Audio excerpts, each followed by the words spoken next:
Welcome back to Peace World YouTube channel. ഇന്നൊരു ഓണസദ്യയിലെ വിഭവമായ ഇഞ്ചിപ്പുളി എങ്ങനെ തയ്യാറാക്കണമെന്ന് നോക്കാം. അതിന് വേണ്ട ചേരുവകൾ: ഇഞ്ചി, വെളുത്തുള്ളി ചെറുതായി അരിഞ്ഞത്, കടുകും ഉലുവയും കൂടി വറുത്തെടുത്തത്,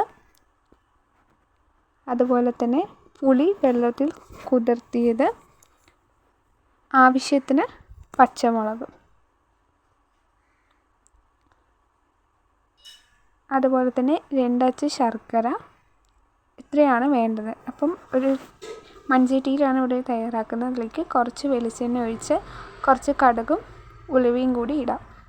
അത് പൊട്ടി വരുമ്പോൾ അതിലോട്ട് ഇഞ്ചിയും വെളുത്തുള്ളിയും ചേർക്കാം.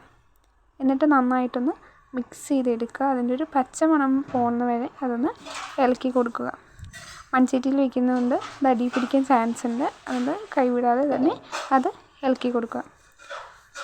അത് നന്നായിട്ട് ഇട്ട് വരുമ്പോൾ അതിലോട്ട് നമ്മൾ പച്ചമുളക് ആഡ് ചെയ്യുക.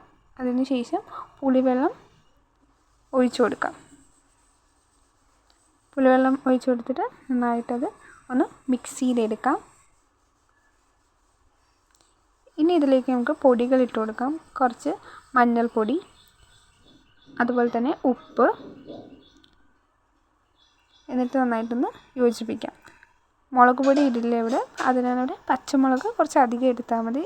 നിങ്ങളുടെ എരിവിന് അനുസരിച്ച് എടുത്താൽ മതി. ഞാനിവിടെ ഒരു 5-6 പച്ചമുളകാണ് എടുത്തിരിക്കുന്നത്. ഇത് നന്നായിട്ടൊന്ന് ഇളക്കി കൊടുക്കാം. എന്നിട്ട് ഇതൊന്ന് തിളയ്ക്കാൻ വയ്ക്കാം. നന്നായി തിളച്ച് വന്നിട്ടുണ്ട്. അതിലോട്ട് നമുക്ക് ശർക്കര ഇട്ട് കൊടുക്കാം. എന്നിട്ട് കുറച്ച് നേരം മൂടി വയ്ക്കാം. അപ്പോൾ അതാണ് നമ്മുടെ സ്വാദിഷ്ടമായ ഇഞ്ചിപ്പുളി തയ്യാറാക്കി. നിങ്ങൾക്ക് ഈ വീഡിയോ ഇഷ്ടപ്പെടുമെന്ന് വിചാരിക്കുന്നു. ഇഷ്ടപ്പെട്ടാൽ like, subscribe. Thank you for watching this.